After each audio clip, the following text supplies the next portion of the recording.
So a lot of young adults are struggling out there. So I'm talking, young adults anywhere from like 18 to maybe mid 20s to maybe even like higher 20s, whatever the case may be.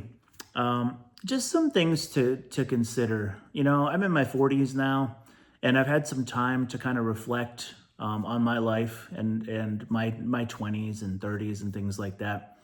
And a lot of what I see on YouTube and on Reels and stuff like that is just people saying that the American dream is dead, saying that there's no opportunities out there, saying that it's impossible to get ahead, all of these types of things. And I find that I'm somewhere in between Dave Ramsey, whose baby steps I had completed. Well, the most important ones, 2 and 3, paying off debt and saving up emergency fund and stuff. But I find myself in between like a Dave Ramsey and maybe like a Ramit CT, who kind of like believes in some of the stuff that Ramsey does, but then also has a lot of other beliefs that kind of differ. Some of their baseline ideas are pretty similar, but I find myself somewhere in between. And I also find myself on the side of negativity with unaffordability of some locations. But I have some ideas when talking about this topic. So the first thing, if you're a young adult, the first thing you got to figure out is what is it specifically that you want to do career wise. And I think this is an underrated thing. I think sometimes people go to college and they don't really know what they want to do. And they start spending a lot of money. And they end up getting a degree just because they were far enough into college that they just wanted to complete a degree so that they had the degree, but they don't end up using it. I think if you're in that situation where you're not sure what you want to do, you really need to spend a significant amount of time doing the research, maybe job shadowing, things like that. You really got to kind of start honing in on that because with how expensive college is, and look, I'm not an anti-college guy. A lot of people nowadays will just say, oh, college is useless. There's no ROI on it. That couldn't be further from the truth, unless you get a degree in a field where people aren't hiring. So you really got to put that time in upfront to really figure out what you want to do. Like, again, job shadowing. If there's a job that you're interested in, talk to people in that field. If you don't know people in that field, contact some of these businesses or stop by and talk to these people and ask, can I have a few minutes of your time and talk to them about what types of credentials they needed and what types of, see if you can interview them, and kind of figure those types of things out. If you have members of your family that you kind of look up to that have been successful, that have good careers, talk to them about what type of opportunities are out there and what types of things you need to do to get into those fields. But I think that's a key missing piece. A lot of people go into it not really knowing what to do. Now, if you know that the field of study you're going to do is going to be a 4-year degree, but you've narrowed it down, but you haven't chosen, a lot of people will just start going to school and, get kind of a lot of those associates types of things done. A lot of your liberal studies out of the way, your basics, so to speak. People call them different things, but your first couple of years of a 4-year degree getting out of the way. But other ways to save money, I mean, if you have a community college in your area, typically the tuition rates are significantly less than a 4-year institution. And there's a couple things you need to look out there. There's a couple things that you need to look out for there. One, look at what the rates are and see how they compare. Two, if you have a general idea of where you're going to look to transfer, make sure that all of those credits are going to transfer to your next destination. But community colleges, apprentice programs, trade schools, all of those types of things are options that are on the table. Because I see a lot of these videos online and these reels and stuff where, people can't get ahead because, right off the bat, you have student loan payments from $400 to $1,000, whatever the case may be. That's not a mandatory thing. Be looking for scholarships. I've read studies in the past that have talked about how in most industries, in most circumstances, where you get the degree from doesn't impact your salary. People will argue with me on that and talk about certain fields or whatever the case may be. With most of them, that does not. When you go to the doctor, do you ask your doctor where they got their degree from? Same thing with your tax person. Any of those types of professions. Do you ask them? I mean, nobody does that, or very few people do anyway. Um, it's a qualification. It's a key to a lock. Getting that credential, and oftentimes, people spend a lot of money on a degree that they could have gotten significantly cheaper. There's a lot of online options out there now. And I know a lot of people will say, well, I want the real college experience, and I don't know if I want to do an online degree or whatever the case may be. It's like, look, if part of the college experience is you're going to graduate with college with $50,000 in loans, $100,000 in loans or more, that college experience is going to stay with you for a while. So it would be, in my opinion, a much better option to research these things in advance and try to save money. Try to get that credential in a way that's cheaper. If you're a young adult in your 20s and you've been racking up some debts and you're starting to sweat like interest payments and stuff like that, you got to stop digging. The best way to get out of a financial hole is you got to stop digging. You got to stop racking up debts. It's normal for young adults to not be able to go on vacation all the time. I look back to my childhood, even before being an adult, and we would do an occasional vacation, but it was like a really special thing. We weren't doing like exotic vacations, going on cruises or, flights to tropical places or anything like that. We were going to like my aunt and uncle's house or a relative's house, which was great. Maybe we hit a Major League Baseball game. Maybe we drove down to Milwaukee or something. Okay, I'm not ripping on that by any means, but you got to stop digging. And you gotta stay away from these debts. I've been watching a lot of shows. I watched the Money Guy show. I also been watching Caleb Hammer. That's a pretty interesting show because he gets people in there from like all walks of life, and what they all have in common is that their debts most of them anyway, their debts just get out of control, and they just lose control of them, and they just feel like they're stuck. And so you got to find a way to get the credentials that you need in the cheapest way possible. You got to stop digging. You got to stop racking up credit card debts and things like that. And where I do agree with Dave is, I'm sorry, but there are some times where you got to work that second job. And here's my thing. So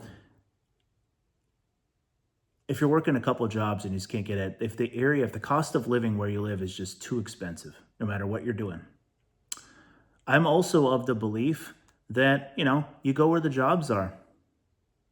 If at all possible, you got to be willing to move. You got to be willing to try something new. When I got out of college, the job market in Michigan was poor at that time, at least in my field. And so I decided to move to Florida. Jobs in my field, they were plentiful. They were pretty easy to get. Now, the pay wasn't wonderful, but at the time it was relatively close to Michigan. I moved to Florida, and it was for a job. Stayed down there for several years. And currently, as you know, from my channel title, I currently live in Alaska, which is actually a lot more similar to where I grew up than Florida. Florida was actually kind of an outlier, but I'm up here for job opportunities too, and I really love my job. I have a great job here and really enjoy it, and but I've been willing to move. Part of it for me is I feel like it's kind of an adventure, and when you're a young adult, oftentimes you have a lot of freedoms where, hopefully you don't have a lot of debt at that point or whatever the case may be. So something to think about, if you're in an area where the houses are unaffordable and you have a career path and that career path isn't going to get you within sight of being able to buy a house there, you probably got to look at other locations. Again, that's part of the adventure of life. The ability to be able to move somewhere else for a better opportunity. That's part of life. And, sometimes people don't want to move, and I respect it. There's people that I went to school with that never moved. And I'm not judging that. There's nothing wrong with that. That's just not the choice that I wanted in my lifetime. I wanted to go where opportunities are. And I've done that, and I'm thankful for it.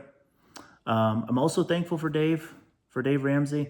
Even though I disagree on certain things, those baby steps work. They work for me. He'd be mad at me right now because I took out a little loan for a side-by-side. It's more of a timing thing than anything else. I'll have it paid off this year. I don't know how early just yet, but I'll have it paid off this year. But so you'd be mad at me on that. So I guess I'm back to baby step 2 temporarily. But no, like I said, I've got a good job, and I'm really grateful for that. Just a couple quick things. Another thing to consider, and I see this all the time too, and I see these stats and they just keep going up. All of these examples, $600, $700, $800, $1,000 for car notes. If you're a young adult, car notes will really set you back, especially if you're struggling with the cost of living. Because I'm not going to sit here and say that the cost of living hasn't been up the last few years. I mean, it has. You know, rents have gone up. Interest rates are up, so if you buy a house, it's more expensive. Groceries are up, those sorts of things. Like, I get it. They were never as far up as some people said they were. Bacon was never $30 a pound or anything like ridiculous like that, but they are up. Car notes, it's a good place to save money. Money guys have kind of a ratio that they do with car notes. I don't think there's anything wrong with buying a good used car. There's a caveat though. If you are not a car person, I'm not a car expert. I know some of the basics. I don't know a lot about cars. I don't fix my own car. I have an outstanding mechanic up here in Alaska that I trust. They take care of any car issues. But when I go to buy a car, a used car, I pay to have it inspected by an auto mechanic that I trust. Case in point, we bought our child a car and we test drove it, and it drove fine. I thought it was really good. I don't know enough about cars. I paid $125, I think, maybe $135, something like that. I got it inspected by a garage. They did like a 70 or 80 point inspection. They gave me the report. They said everything that the seller told you about this car and how great it was and how well it's been maintained is true. Right down to the brakes, everything. It was a Toyota car. Had some years on it, 8 years old, 9 years old, whatever. Less than 100,000 miles, and it got a clean bill of health. And so came back to the seller. The seller was cool enough to drop it off at the mechanics for me, and communicate with me and be patient. I paid the price he asked. It was a fair price. It was within that range of private party. Paid for it. My car that I drive around is 8 years old as of today. I have just under 100,000 on mine. It's a Honda.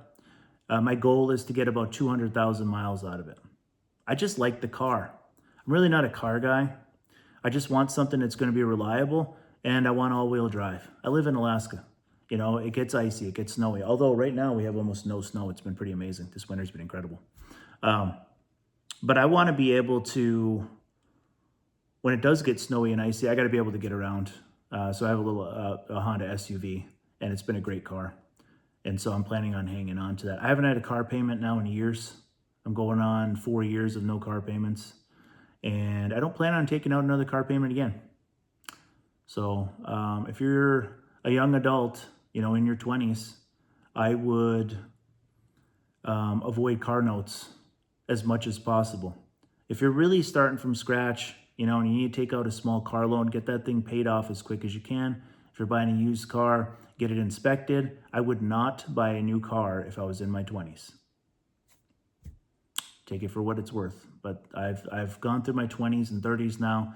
I can look back based on experience, and buying a new car when you're first starting out is not a good plan. But neither is buying a used car without having it looked at and having a detailed report. With that said, as always, if you haven't subscribed to the channel and you consider doing so, that would be great. And I'll catch you in the next one.